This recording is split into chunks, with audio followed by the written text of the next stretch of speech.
Today's learning target is I can find and estimate square roots. Today we're going to focus on finding square roots. Now when we see this sign right here, this is called a radical sign. And radical sign means we're going to find the square root of this number. So in this case, the square root of 36. So to find the square root of a number, we're looking at what number we can square in order to equal this number right here, 36. So I know in this case that 6 squared would be 6 times 6, and that equals 36. So the number I would square would be 6. So the square root of 36 would equal 6. If I was finding the square root of 16, I know that 4 squared is 16, so the square root of 16 would equal 4. So let's take look at this one here. So we've got a negative sign before the radical sign, and then the square root of 36. Now in this case, we're going to find the square root of 36, which we remember from up top here is 6, because 6 squared is 36. But now we have the negative sign on the outside, so our answer for this one is going to actually be negative 6.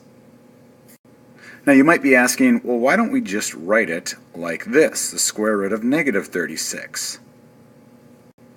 Now if we think about this, this is a unique problem because if we're trying to find what number squared gives us negative 36, there is no number, right? Because negative 6, if you square negative 6, you'd have negative 6 times negative 6, and that would give you a positive 36. So if we have a problem like this, there's actually no solution for that. So for our answer, we just write that no solution, or no answer for that. Our last problem here has a plus or a negative sign and the square root of 36.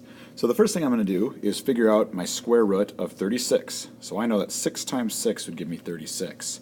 Now I have to take into account that it says plus or negative. So to show that, that means it can either be a plus or a negative 6, or I could write that 6 or negative 6 for my answer. Sometimes you're going to be asked to estimate square roots to the nearest integer or the nearest whole number. So in this case, we have the square root of 33. Now, I know this isn't going to be a perfect square. I can't multiply anything by itself to get 33. Okay, but if I'm going to estimate, I know that I'm just trying to get as close as possible. So to do this, what I think about is I say, all right, I know that 6 squared would give me 36. Now, I know that's a little too high, so the one below that would be 5 squared, and that would be 25. So now I look at which of these squares is closer to 33, and I can see that 36 is going to be closer to 25. So the best estimate for the square root of 33 would be 6. Sometimes it's going to tell you to use a calculator in order to estimate the square root. So if we are asked to find the square root of 40, all right, and on a calculator like this, I'm going to do 40 and hit the square root key. On the calculator using Google, you can see right here, I actually had to hit the square root key first and then go 40 equals. And that gives me this answer right here. Now it will typically tell us where to round to. Let's round this to the nearest tenth. So in this case, the square root of 40 is going to be about 6 3/10.